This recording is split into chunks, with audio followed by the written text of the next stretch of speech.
welcome to our next Tiger Talk, which is tonight. We're super excited to have everyone join. The subject matter and our focus, very simply, finding funding. 3 key ways to cover the cost of attending Morehouse College. So this is going to be really important that we talk about what are the 3 key ways to cover the cost of attending Morehouse College. So first, we'll get into what is Morehouse. Morehouse, for over 150 years, have prepared young men to change the world. Through what? Leadership, through expectation, and a mission to develop men with disciplined minds who will lead lives of leadership and service. And with that mission, this college will find itself bridging the gaps of those who might find themselves not wanting to attend the college, or those wanting to find themselves to find their answer, to find their choice. And so at the college, we're focused on students defining themselves so they can redefine the world. So it's all about getting to know you. And Morehouse, since 1867, on that beautiful day of Valentine's Day, found itself with that mission, with offering 33 majors in 4 divisions and being able to really be that liberal arts college for men. So I'm your presenter tonight, along with my co-presenter. I am Michael Gum. I serve as the Director of Admissions for Morehouse College, proud member of the class of 2010. And with me is Richard Chandler, our Student Ambassador President. So he handles a lot of the tours on campus. And Richard, can you just tell them a little bit about yourself? Yes. So good evening, everyone. Hope all is well. I'm Richard Chandler, a current junior biology major on the pre-med track from Louisville, Kentucky. Just a little bit about myself. I serve in many capacities. I'm the student ambassador here, and I'm excited to be here with you all. I'm very excited to share my knowledge. Awesome. So tonight, again, we're going to cover some key points. And so the topics covered in this session: searching and applying for scholarships, the difference between internal and external scholarships, or what we call internal or institutional, and then essay writing and external scholarships. And then, of course, the most important, adhering to the deadlines. Through this session, through this webinar, we want you to take notes because we're going to cover a lot of information.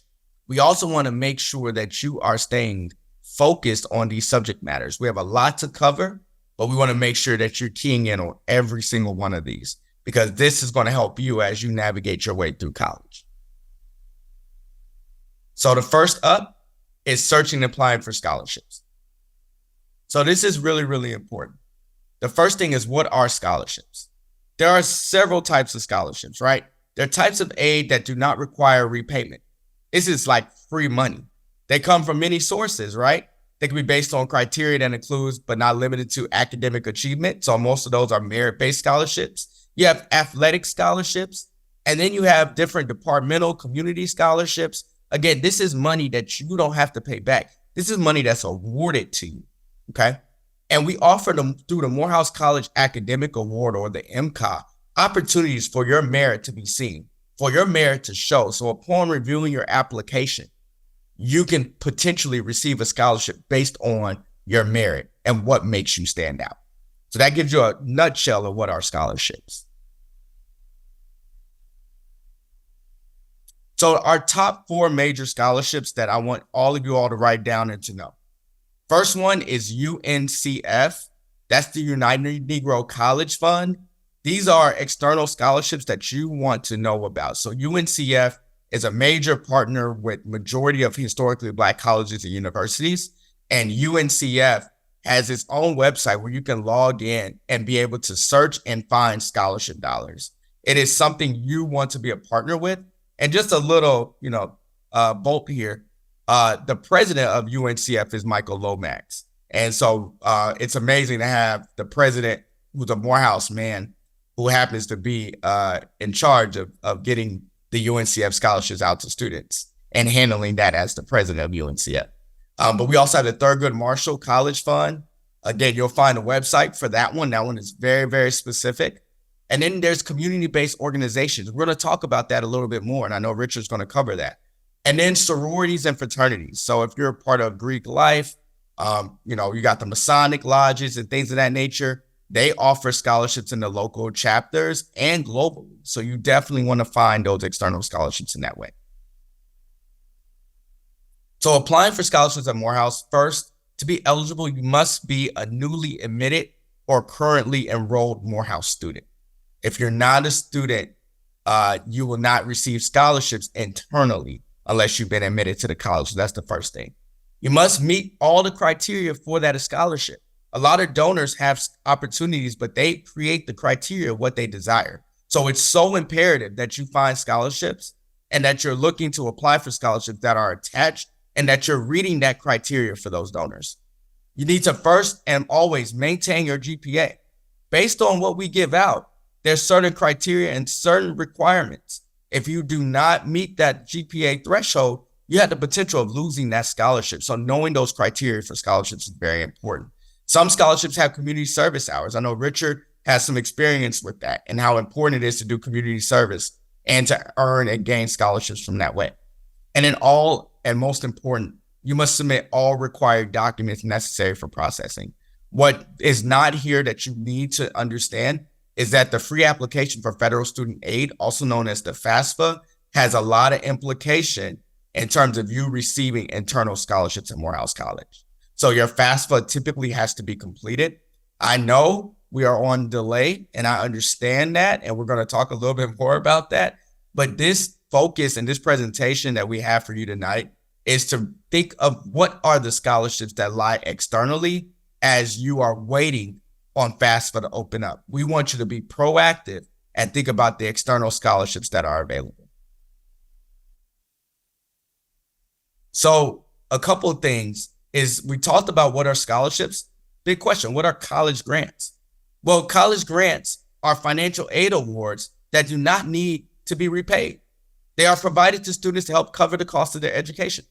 Grants are provided by the federal government, state governments, and private organizations and donors. So again, free money that you don't have to pay back.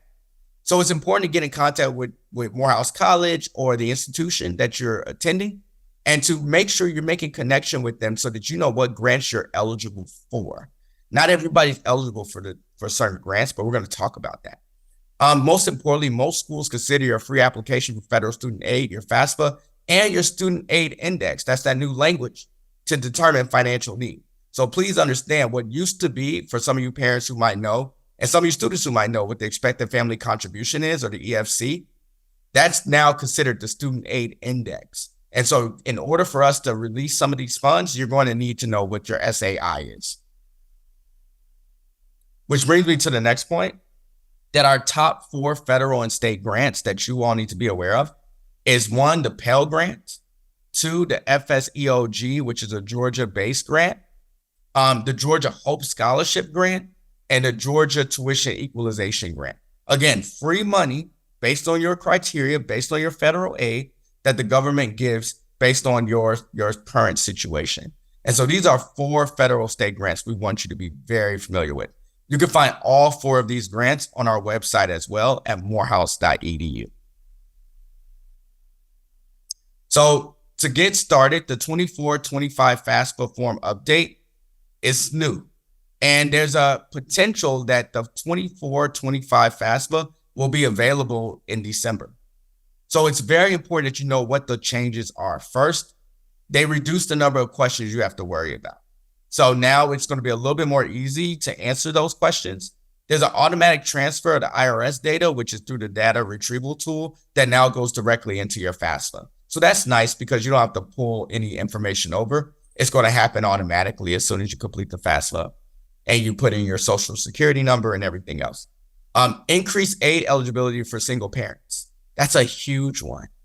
And then the new federal Pell Grant formula. So they'll talk more about these, but these are the major changes that you need to be aware of, that in December, you're going to want to make sure you take heed to these 4. So what to do while waiting for the new FAFSA form? That's a great question. First, you want to gather required documents. Your tax returns, bank statements, social security numbers. That's going to be really key because, again, it's your information. And these are things that sometimes we just don't know we need, but these are things you need when applying to college. You want to create your federal student aid. So the same way you did before, or you might be familiar with other siblings or family members, you have to create your own FSA ID. You must submit your Morehouse application. That is crucial. If you don't submit the application, then we're not going to see you in our database to be able to know where you are in your process. Explore scholarship opportunities. We want you to venture out. We want you to go find as many scholarships as possible. We're covering external scholarships heavy today, but we want you to think about what are the scholarships that are in your local area that we don't know about. We're not going to cover them all. So it's important that you find scholarships. And we have Google and other search engines for that purpose. So the key is to stay informed, keep an eye on updates from the U.S. Department of Education regarding if there's any changes to the application process. Again, we want you to stay informed.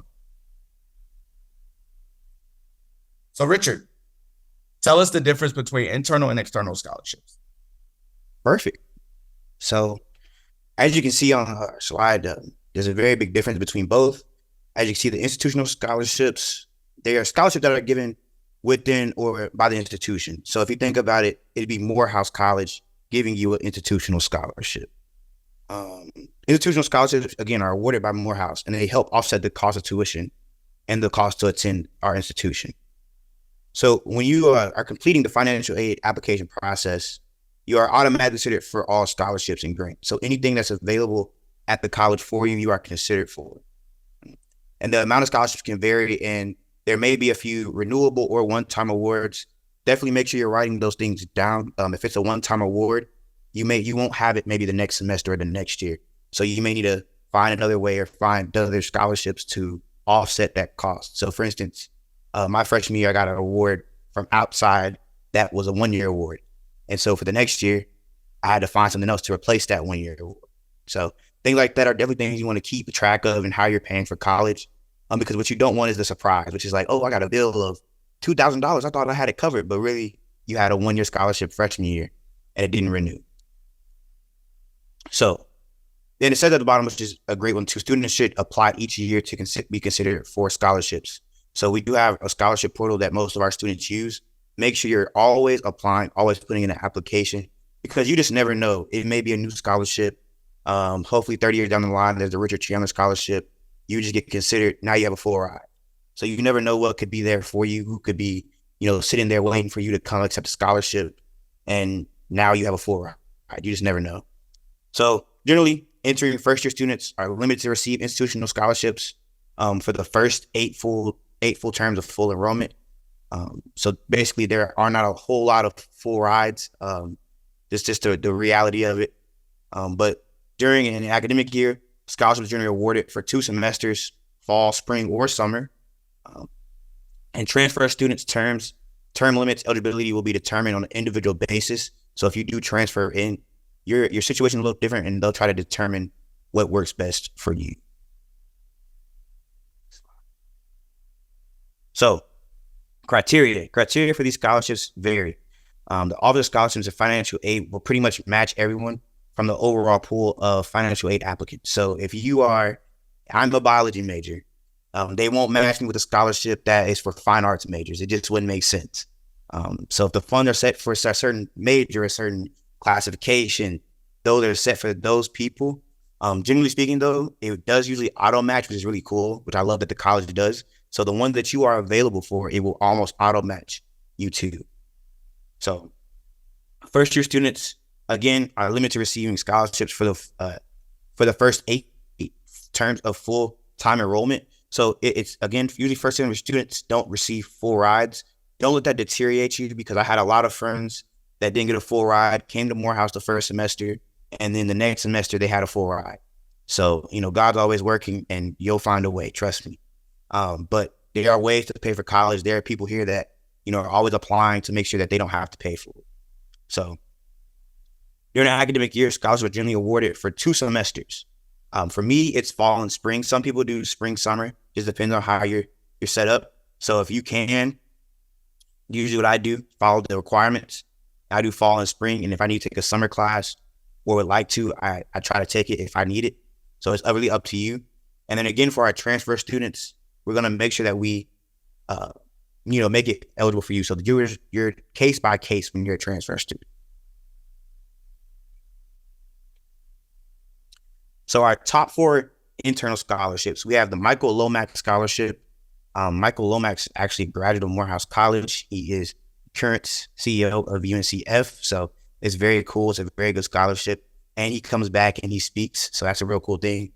We have the Bonner Scholarship. If you become a Bonner Scholar, you do a lot of community service. So I believe they're required to do 10 hours a week. But with that, you have a lot of cool amenities. One of the ones I think that's cool, all their first year students stay in Graves Hall, which is the oldest building in Morehouse College. So just imagine you standing in the building that Martin Luther King Jr. stayed in, that many great people stayed in.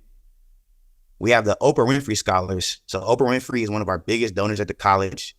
Oprah came to the college. So the day she comes back, I'm an Oprah Winfrey Scholar myself, because my mom would love that picture and I could see it being on her Facebook wall. So then we have the Morgan Stanley Scholarship. So I'm a Morgan Stanley Scholar myself. It's very inspirational. It's a very good scholarship. They pay for all of my schooling. Literally whatever I need, they'll cover it. We go to New York every year, and we actually have our face on the Morgan Stanley building in Times Square, which is really cool. You're assigned a mentor. You're assigned these classes you have to go to. So today, I believe at 8, we have financial literacy. We're just allowed to learn more. So each of these programs, it doesn't really just provide you with just like paying for your school, but it provides you with so much more around it. And it wants to make sure not only that they're paying for your school, but they're making sure you succeed in school. So external scholarships. So there are scholarships everywhere. There are over $1 million scholarships that go unclaimed, which means that you can claim that money. So the scholarships outside are greatly considered outside scholarships. So to locate these outside scholarships, you can always contact your high school guidance counselor, local organizations like the Rotary Club, things of that nature, religious groups, fraternities and sororities, places of employment, and the web. You all have $1,000 computers in your pocket. So always you can Google scholarship for this, scholarship for that. There's a scholarship for everything, I promise. There's even a left-handed scholarship. I'm left-handed, so I definitely applied. So just be open and be ready, to do a lot of research, because at the end of the day, you want to have schooling paid for, but the real goal is to get a refund check. So our top 3 external scholarships are the Gates Millennium Scholarship. We have alumni chapter scholarships, and then the state and regional programs. So I know for my state, in Kentucky, we have like Keys money. So Keys money, a lot of people use their Keys money to pay for schooling.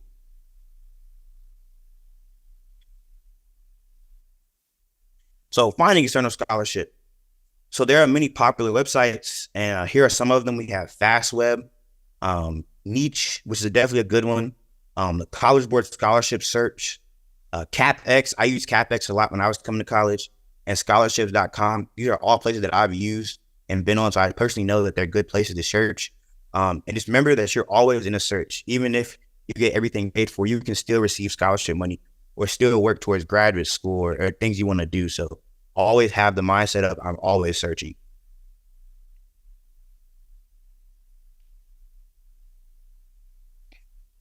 So external scholarships, they have to be reported to the Morehouse College Financial Aid Office.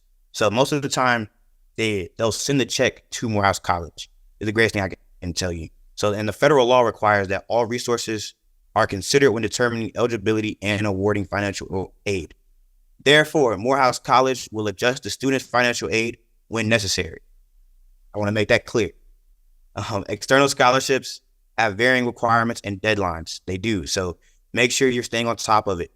If one has a 3.0 and the other one has a 3.5, you might want to get just a 4.0 and call it a day. So make sure you're staying on top of that. And if you have any questions, make sure you're contacting those scholarship donors directly. Those are the people that hold the scholarship, hold the money. So make sure that if you have any questions, comments, concerns, critiques, anything, you're telling them.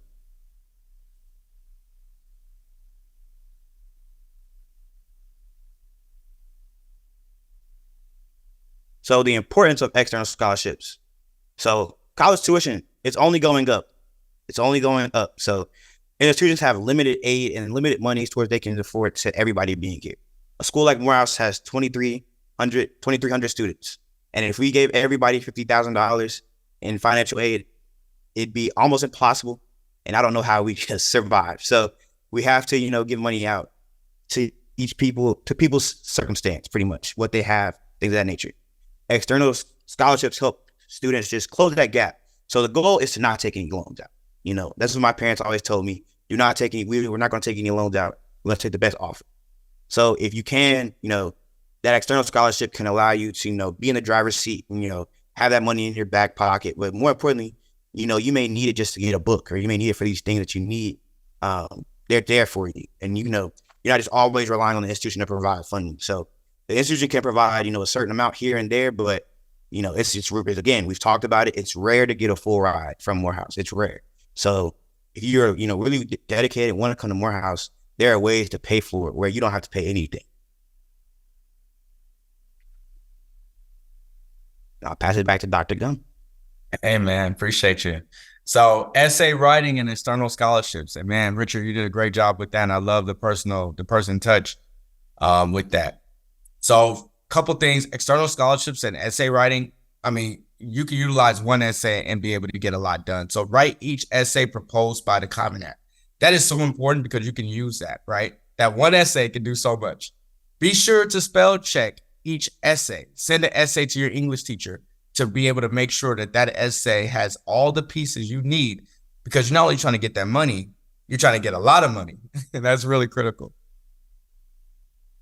So what excellent college essays have in common? So what we've done is we looked at what college essays do and what they should not do, right? So these are the do's and don'ts of what you should do in college essays, which you can use those same essays again for scholarships. So the do's: show your knowledge of how to tell your story by including visible signs of planning. Write a compelling opening statement paragraph, right? You're trying to capture these grants and donors. You're trying to capture these donors. Do use a lively individual voice. It should be you, not what someone else's story is, not what someone else thinks. Check for spelling. I mean, the grammatical piece is so crucial, right? And I'll add, keep the limit in the words, right? Richard, you probably remember when you went over a little bit and they were like, no, you have 250 words. That's all they're looking for. So they'll penalize you if you don't do that, right? Which gets us to the don'ts. Do not plagiarize. Do not rely too heavily on AI tools like ChatGPT. It's cool, but that doesn't mean it works, okay? So you don't want to do that. Do not exaggerate, right? Misrepresent facts about your life. Do not have someone else write your essay. That's really, really important. So parents, I know you want to help. Friends, you might have might have friends that can really write. That's cool. Them looking at your paper is cool and maybe helping with editing, but not writing. It really needs to come from you. So the first thing you want to do is you want to plan, right? A good time for students to begin working on their essays is the summer, right? And a lot of these scholarships, the window and the periods of time in which they come out is right when school starts, which is like in August. So take that summer time to write really strong, compelling arguments and really strong essays that talk more about who you are, that talk about the things that you need to mention that make you stand out, right? So start early, which will also give students plenty of time to work through multiple drafts of their essay before college application deadlines, which can be as early as November for students applying for early decision or early action. Have those essays, right, connected with your scholarship. So you should be doing these things simultaneously. So while you're applying for college, you need to be applying for scholarships, right? Those things should be going hand in hand. Students have the options of when it comes to essay help. So they can ask peers, teachers, again, call on those resources, call on those good writers. Get with your English professor, English teacher that really helped you in other writings and other works and talked about your writing to assist you in college essays as well as scholarship essays. So writing the college essay, some experts encourage students to outline their essays before jumping into the actual writing. So important. You need to outline. I mean, if there's a $25,000 scholarship, do you really want to miss that? You need to outline. The first draft of an essay doesn't need to be perfect. The key to good college essay is striking a balance between being creative and not overdoing it. If you overdo it, it's going to show. So find that middle ground. While admissions officers like myself try to learn about the students, it's very important that you also are really gauging writing skills, right? So so that you're able to make sure that you're submitting top-notch work, right? Make sure you're kind of gauging, is this making sense? Am I really doing what I need to do? Let me take that sentence out. It really doesn't fit here. Those are the kinds of things you want to do as you get this money. Richard. Yes. So adhering to deadlines, this is going to be one of the most important things, if not the important thing, when you are trying to get scholarships. So why? What is the reason to I should adhere to deadlines? Well, for one, it's respecting the requirements. If someone's going to go out and give you any type of money, the least you can do is respect their requirements and respect, more importantly, the people that are going out of their way to give you this scholarship, right? You also want to make sure you receive the funds. So a good thing about, you're applying for a scholarship, you want to make sure that when they see your application, if it's turned in on time, that you get the scholarship. You don't want anything because of you hindering you from not getting the scholarship. And more important, this keeps the connection with the scholarship committees. I tell people all the time, one of the greatest things you can do is stay connected with those people. If you apply before the deadline, they're going to know, oh, well, that kid, that James kid, he applied early. We have another scholarship we would like to recommend him for. It happened, I literally was applying for the Tuskegee Airmen chapter scholarship back home. I applied early, and I was the only application that they got early and by the deadline. So with me doing that, I was able to be considered for the national scholarship. So just by applying a little bit before the deadline, literally early before the deadline, I was able to get not only the chapter scholarship, but the national scholarship. So instead of getting $1,500, I was able to get, I believe, $5,000. So just in that one small thing, I was able to get more money for my schooling. So here are some ways to adhere to scholarship deadlines. This is how I did it. So when I was applying in high school, the greatest thing I did was set reminders in my calendar. So if you take your phone out, all right, you can literally sit there and say, hey, Siri, remind me to finish application for the James L. Johnson Scholarship, and it's August 22nd, right? And the great thing you do with that is it may not be due till August 28th, but you want to have the mindset to do it early rather than on time. So doing them early is always going to help. And I keep saying it's always apply early. That shows the initiative. That shows that you want the scholarship. When there are committees, and now being on the other side and sitting on scholarship committees back home, when you're applying early and we can look at your application and really break it down, we see that, who you are, but more importantly, we know, okay, this person is serious about getting the scholarship. This person is serious about their school. Whereas if you turn it in, it's due at 11:59, you barely slide it in at 11:57. We're thinking, okay, we got less time to read it. And also, man, he may not be as serious as the other person that, turned it in early and had all the components and things like that. So if you're going to apply, always apply early.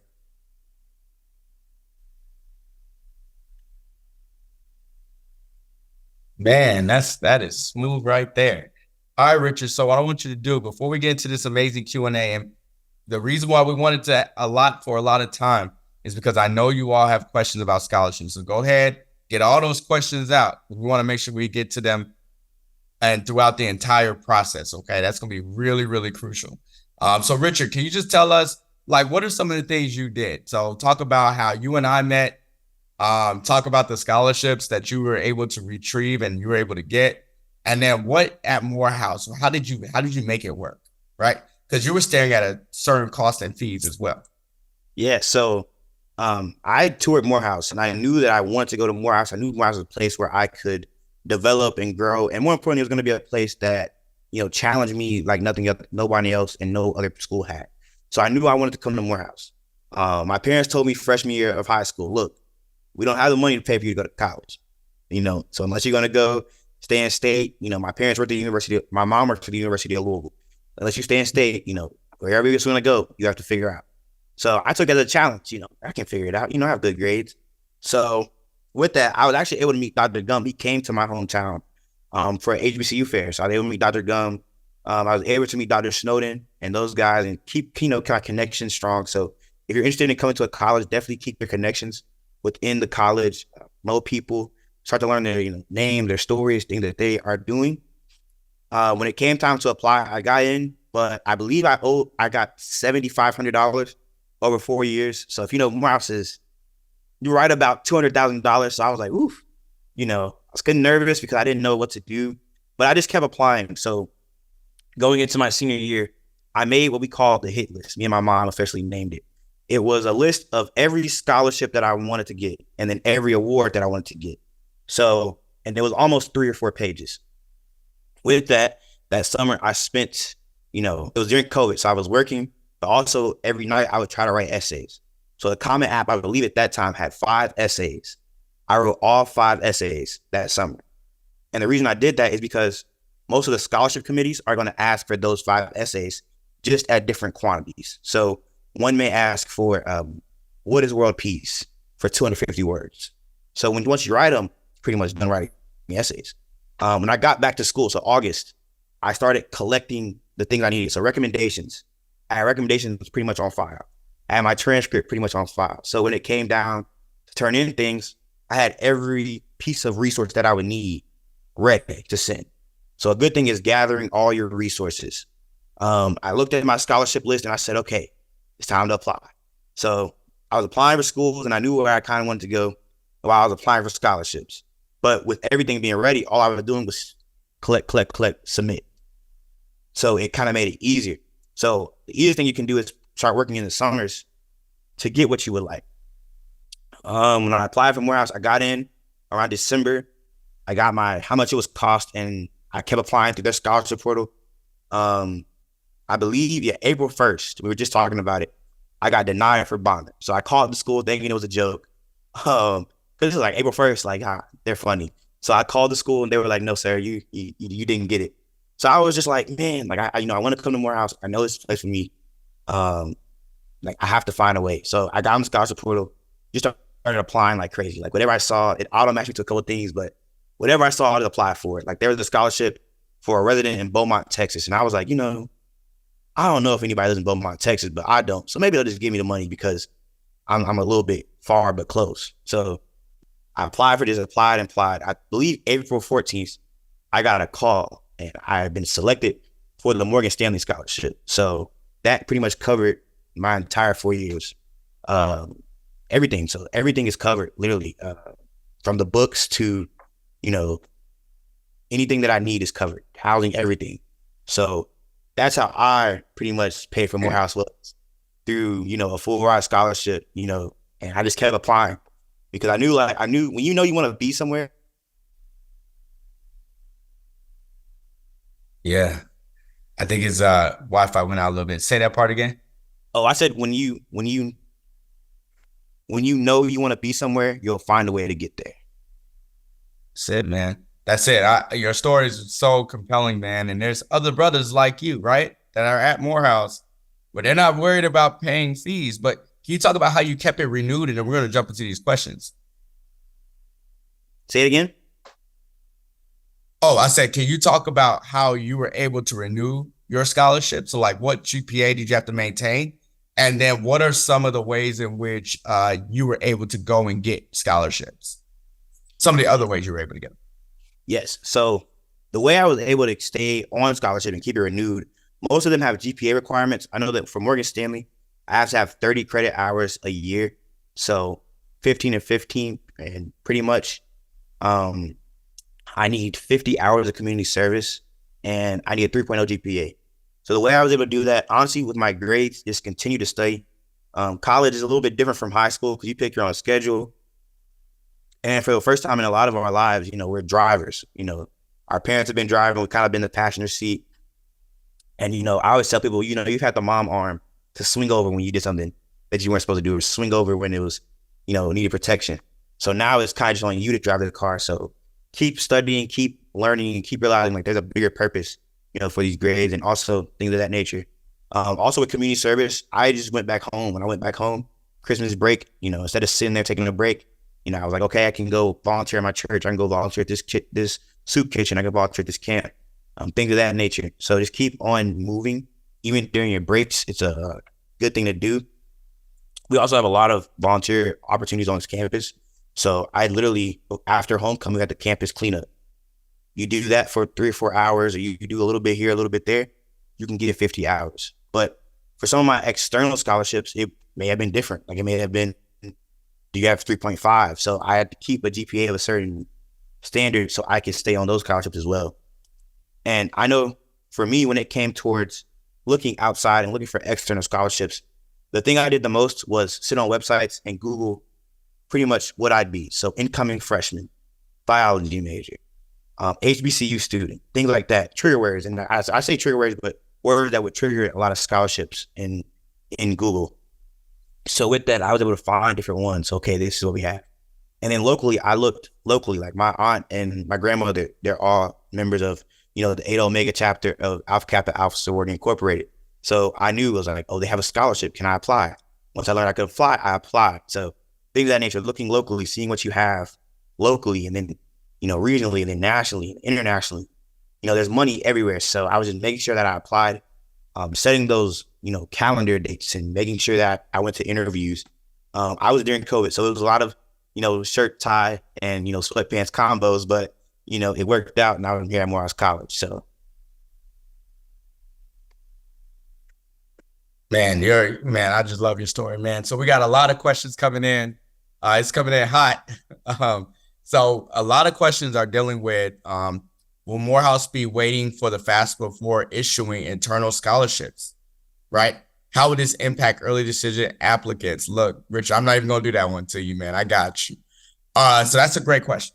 So the first thing we want you to know is that obviously a lot of these scholarships we already have stated are based upon you having your financial aid completed, right? But we also know there's a delay when it comes to the FAFSA, but our early decision date was November the 1st, and we plan to inform all students who apply ED who have had a completed application on December the 5th. So we're going to offer our Morehouse College Academic Award, which is a Morehouse College scholarship discount to be applied at that time. And we're going to couple that with a lot of other institutional scholarships once we're able to determine what the financial aid is for the student. So that's one. However, I know what you're thinking.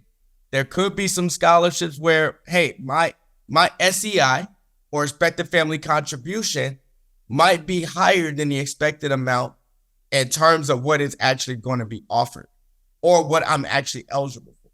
So we have other scholarships that are not based on the EFC or the SEI, meaning that index that gives you a number that basically could tell what you could afford and not afford, that we're offering scholarship this year outside of having to have a certain score, right? We just require that the financial aid is completed.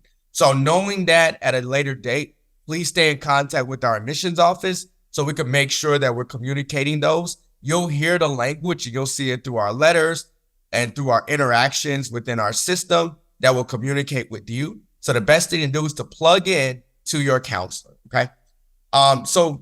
Richard, what about scholarships for early action? So I know in terms of merit-based scholarships, we offer scholarships for early action where you can get those along with early decision. And we also have scholarships that are going to come out for regular decision as well. But when you apply, Richard, did you have scholarships for early action? Were you an early action applicant? Were you regular decision? When did you find out you got the money, man? So I applied early. I believe, early decision. Yes, I applied early decision pretty much. So I got mine in December. I believe December 5th, if I'm still young enough. I got my first letter in January. I want to say right after or right in the middle of January, as far as what the school was going to be able to offer me. So pretty much what you would now call your MCOT is what I got. So I got that, and then I didn't get the Morgan Stanley phone call till I believe April 14th. So I was just sitting there literally applying, like a madman, because I knew I wanted to come here. So, the decisions come out at different times. I'd say be patient. Some scholarships have different requirements, or they're looking different ways, or even though it's taking long and you're feeling daunted or you're feeling sad, just hold on, because you never know what could happen. Especially because a lot of scholarships, you just kind of never know. So. Oh, that's real. And you're a Morgan Stanley scholar. So we have a question about, is the Morgan Stanley scholarship for incoming freshmen? Yes, so it is. It's for incoming freshmen. You'll receive it your first year, and you'll maintain it until you graduate. So I am the inaugural class of Morgan Stanley Scholars. So if you have any more questions, you can feel free to ask. Awesome. Awesome. Awesome. I got a question for you, Richard. I'm a student who holds a 4.5 GPA, but wasn't able to indulge in many clubs due to managing football in addition. Would a football extracurricular activity carry as much weight as clubs? So I'm going to talk about it from the standpoint of how we look at its application holistically. And then Richard, if you could talk about it from your standpoint of students that you know that you're familiar with that have maybe been associated with clubs, did they earn scholarships too? Right. And so with that, in terms of merit, we look at it on a holistic review, which means we're looking at everything, the application, your transcripts, letters, recommendation. The idea is we want you to tell your narrative. We want you to tell your story in the application process. And so each student is different. Richard mentioned it earlier. So on a case-to-case basis in terms of scholarships, that's the same with us. Just because you didn't play football doesn't mean you're going to get a scholarship. Just because you played chess doesn't mean you're not going to get one either, right? We want to look at who you are and then apply scholarships based on what it is that you say, as well as based on your merit in terms of being able to do the work at Morehouse College.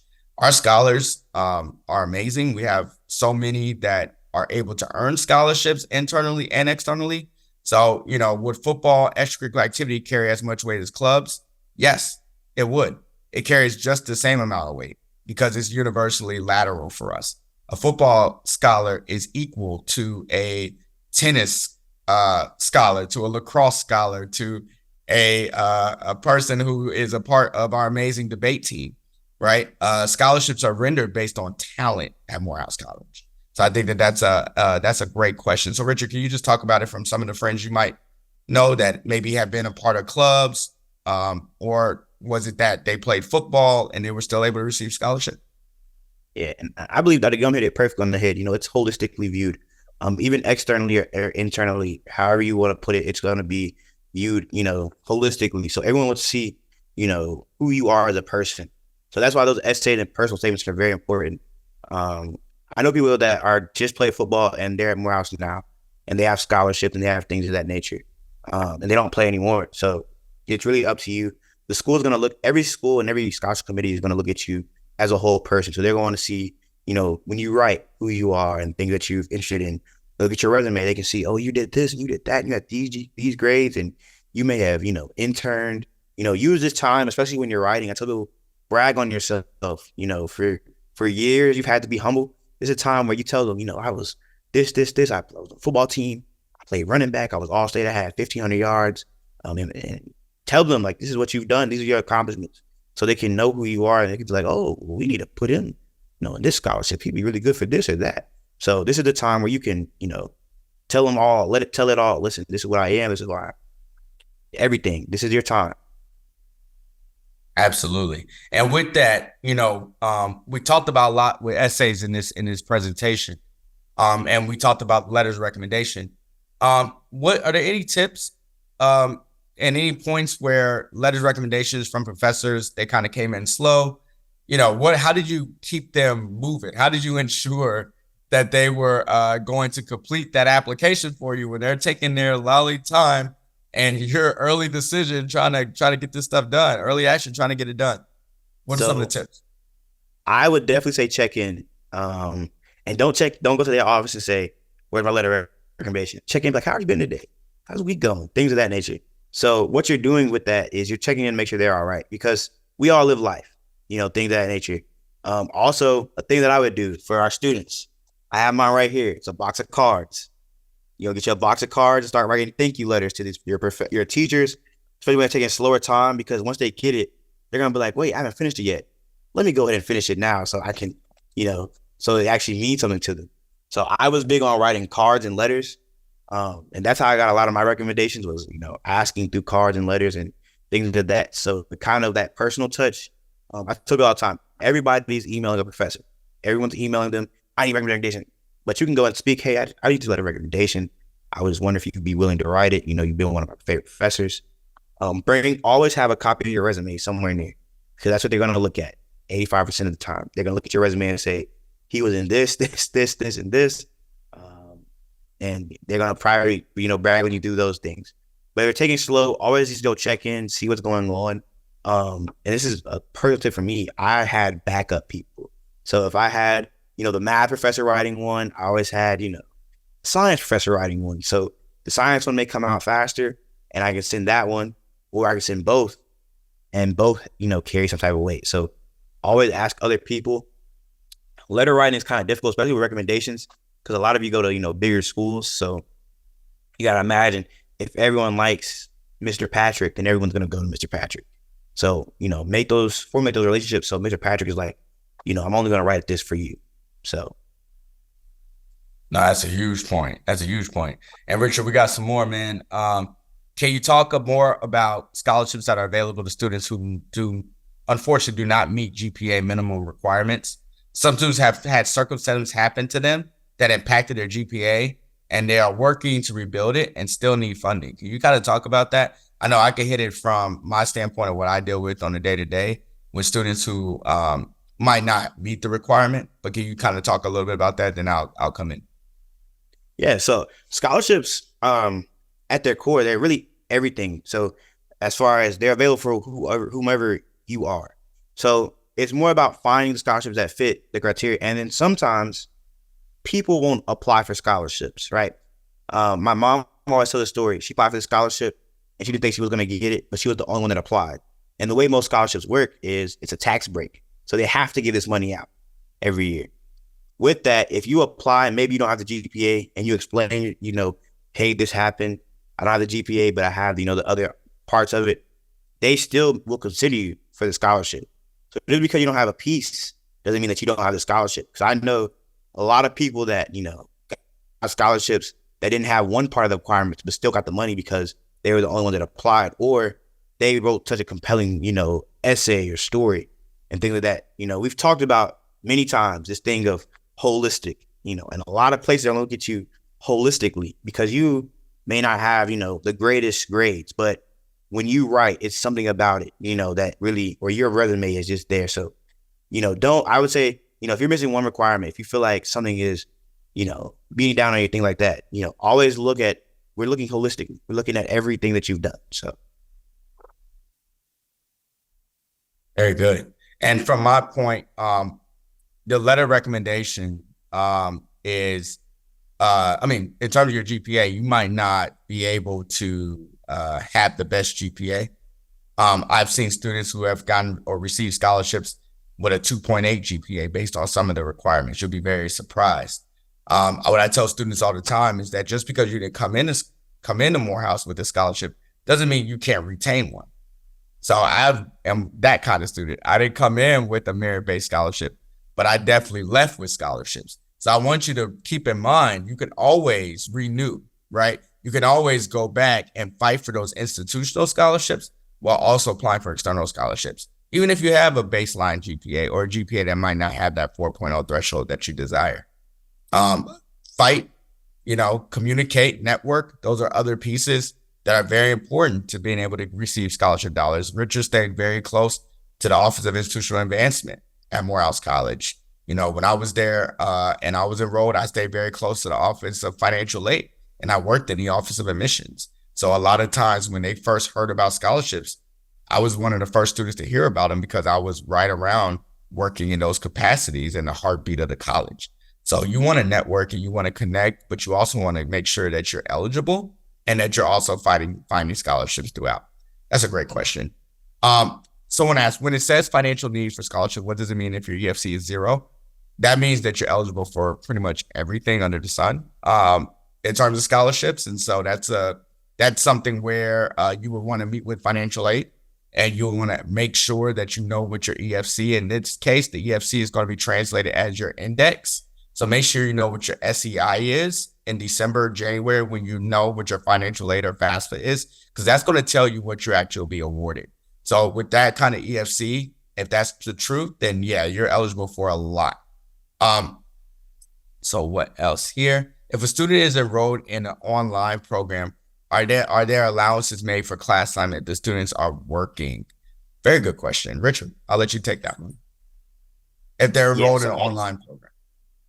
So if you're enrolled in an online program, so As far as like Morehouse, there are, sometimes assignments made if you're working. I will say that you make your own schedule.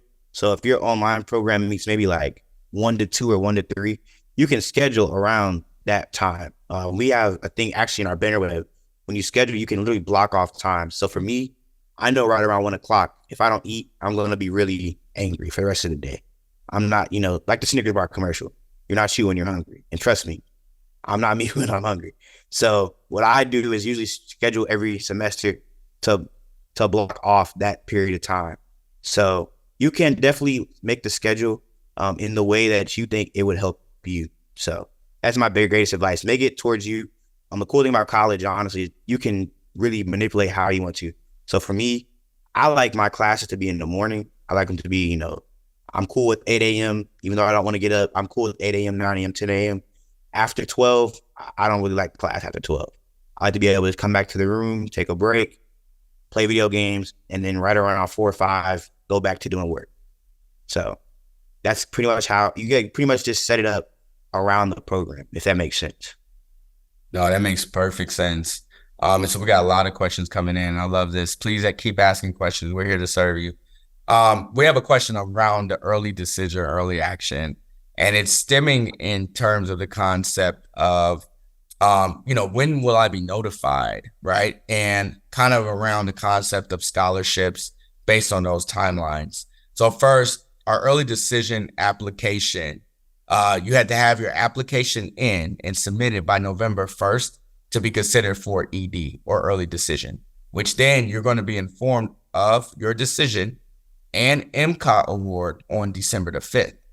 When you're notified of that, that particular scholarship you'll know about.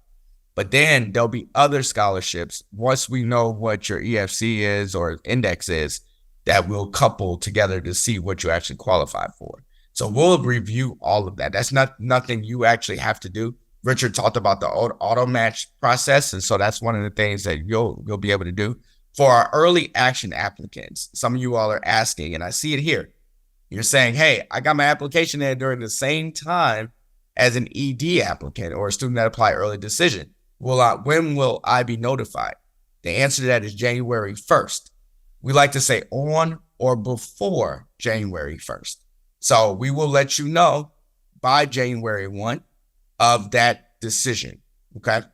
What I'm going to let you know, though, is that we're looking at making sure that we have an arsenal or a group of scholarships that are applicable and available between both groups. So they'll be kind of equally and evenly distributed based on our application pools within both groups. But we're also ensuring that we're sticking to our deadlines. So please know our notification and deadlines. Those can also be found online at our Morehouse website under the admissions tab. So by all means, go there to admissions, scroll all the way down, and you'll see our early decision, early action dates, and our notification periods. Very, very important information. I know we got some other questions coming in, Richard. Some of the questions, if a student is, are there any videos and simplified step-by-step application process for the NROTC program and scholarships? Yeah, so I don't know if there's a certain video, but I know that their application is a little bit different. I know they apply. I know that all ROTC students stay in Whitehall, and they usually partner with Georgia State, so they go together. I know that you cannot fail a class, so that's very important. You can get a C, but you cannot fail a class if they are paying for your education. And a lot of our ROTC students end up spending the summer in basic training. So usually I want to say that freshman to sophomore summer, they go to basic training and they do more trainings as far as the summers and things of that nature. But the ROTC program is definitely a great way to pay for college if you're interested, in, hopefully joining the Army and being there on the front lines for our country. Yes, sir. And there's also with ROTC, again, the resources are on our website. So that's going to be really important that you go to morehouse.edu and look at the qualification for ROTC. Our branch is also connected with Spelman, Clark Lane University, and the other, and Georgia State, as well as Georgia Tech. So make sure you go on their websites and see how Morehouse is affiliated as such. So that's going to be really, really important. You guys are asking amazing questions. We really appreciate it. Um, so some of the questions we have is I like to understand the process of becoming an RA and the benefits offered if selected. Are there scholarships or tuition awards for RAs? Talk about it, man. Yeah, so I'm an RA now.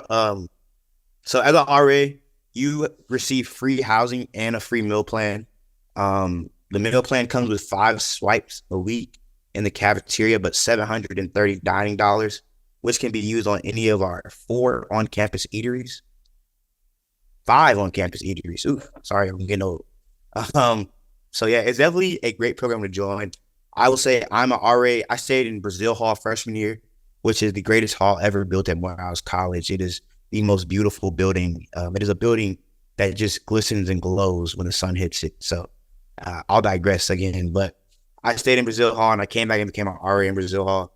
One of the cool amenities I say besides the money part and the scholarship, which is, I mean, I guess the biggest part of it, you do get, a single room. So in my room, if I gave you the tour, which I'm not going to do because behind me looks, set up for me, but you do have, king size bed. So you can put 2 twins together, nice big bed, 2 desks, 2 dressers, 2 closets. So you can really do a lot with the space. But you already know required to, do what we call the race, which is the RA race, which it's actually starting now. So it starts in November and you'll get picked right around, I want to say April to May. You'll be picked to be an RA and they'll tell you where you're staying in the draft. So each year the directors or our residence directors get together and draft who the RAs are going to be. So from what I heard, it's a lot of trading, a lot of, no, I want him or things of that nature. So yeah, it's definitely a good program. If you're interested, definitely apply to be an RA. You can apply during your freshman year, but you become an RA if you're your sophomore through senior year, you can become an RA. Definitely apply. Definitely apply. I'm telling you, man, RA, that's work too, man. Should we be applying to Morehouse if the FAFSA isn't yet available? Yes. Yes, yes, and more yes. Why? Because I told you there's scholarships that are not depicted just on the FAFSA. And because of the fact that we want to make sure that we know where you are in your process. Okay. That's really, really important. The application is open. Apply. It is free application month for those who live in Georgia. I'll say it again. It's free application month for those who live in Georgia. So go to morehouse.edu and apply. What I am happy I see is that there's a lot of you who have already applied by the questions we're getting, which is phenomenal. That's going to be really, really, really important. I'm going to plug this as well. This Saturday, we do have an open house. Space is limited. Richard, what are the amazing things about open house? What would you say are the amazing things about open house? Open house is a time to really, I'd say, look at how Morehouse operates, look at the things that you can learn. You will all be greeted by the greatest team on earth, and that is our ambassador team. We're excited to see you all. We get to spend time and kind of show you why we came to Morehouse. Also at the end, we have a basketball game going on, and we have a lacrosse game at the same, literally. So we have a 2:00 basketball game, a 3:00 lacrosse game. But I think open house is a time for you to, sit and kind of like look at our campus and realize, maybe this is the place. Maybe I can make Morehouse my home. So awesome. And so to register for open house right now, you have the ability to do that. It's free. We're gonna have great breakfast. Waffles and stuff like that. It's gonna be nice.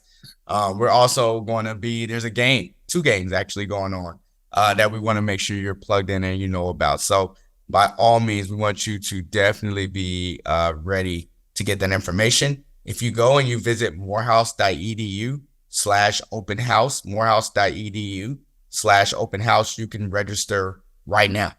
And you definitely want to come see what we have. Kick the dirt and see the players. It's really, really awesome. Someone say, how can I apply to be an RA? It sounds like something I'd be really extremely interested in. So Richard, you got one, man. So applying to be an RA, it's really simple. You start through the informational and you get the application. Once you get the application, they'll pick from the application pool who's going to keep moving on. So I kind of think of it like as tiers. once you keep moving on, you'll have like classes you have to go to. You'll have different things you have to go to, and you have to meet their criteria. It is important that you are early to everything when it comes to applying to be an RA. I know when I went, I got there like 5:45. It started at 6. At 6 o'clock, they started slamming doors, and they're like, if you can't be on time for this meeting, how do I know you're going to show up when it's time to be an RA?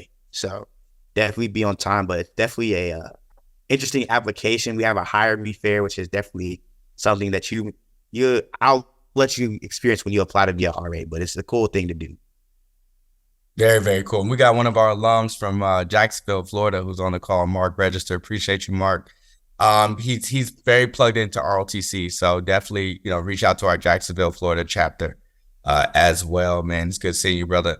I definitely want to make sure that that we answer a couple of other questions, and there was one that was really geared towards this idea of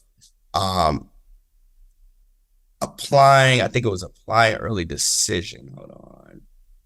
Oh, since FAFSA comes out late this year, what scholarships should early decision students be looking at, considering that we aren't sure how much money we're looking at? Yeah. So definitely plug into us. And when I say us, I mean the recruitment team. I will definitely make sure you all have my information because I know we're at time, unfortunately. I think Richard could stay on for probably another, 3 hours, man, and go. But we're not going to do that to y'all because y'all's time is precious. How well are the kids prepared or paired with prospective roommates? Oh, how well are the kids paired with prospective roommates? You would do a housing application, right, Richard? Yeah, so it's a housing application. There's a survey, and pretty much from there, they use a survey to see who you are. So things of that nature. Usually they try to apply people that are 100% to 100% matches, just so there won't be as many, arguments. I will say our first-year students are placed in halls by their respective majors. Here at Morehouse College, we do not have dormitories. We have halls and houses and centers. So we do not use the word dormitory here. But I stayed in Brazil. Brazil is a STEM hall. So science, technology, engineering, and math. All of the STEM majors stay in Brazil. Most of our business majors stay in Du Bois International House. Most of our arts majors stay in Hubert Hall, or the Soul House, what it's affectionately known as. So it's definitely paired greatly. They try to make sure that the people are as alike as possible, so there aren't, any bad blood or beef or things of that nature. Perfect. Well, Richard, any closing words? I'll let you in. I want to thank you all so much for coming out tonight. Thank you all for just allowing us the opportunity to, pour into you. I think Richard might have went out on us. There we go. Richard, say it one more time. I said, stand the fight, to keep fighting, always keep applying, make sure that you're, first and top, and making sure that everything that you're working for is to, make sure that you have the money to pay for college, but not only pay for college, but get that covenant refund check, so you can have money for, things you enjoy, like Jordans and new polo sweatsuits and things of that nature. So just make sure you keep applying, keep being a student of the game in all things in life. And more importantly, thank you all so much for allowing us this opportunity. Awesome. And we're going to follow up with any questions that we might have missed. Thank you all so much for having us. Have a wonderful evening. Contact and connect with the Morehouse College admissions office so we can answer all your questions to ensure that we get everything answered. Thank you for allowing us to have this session. I think this session is recorded, which is great. So you will be able to have this as a resource as well. Thank you all so much. Have a wonderful evening.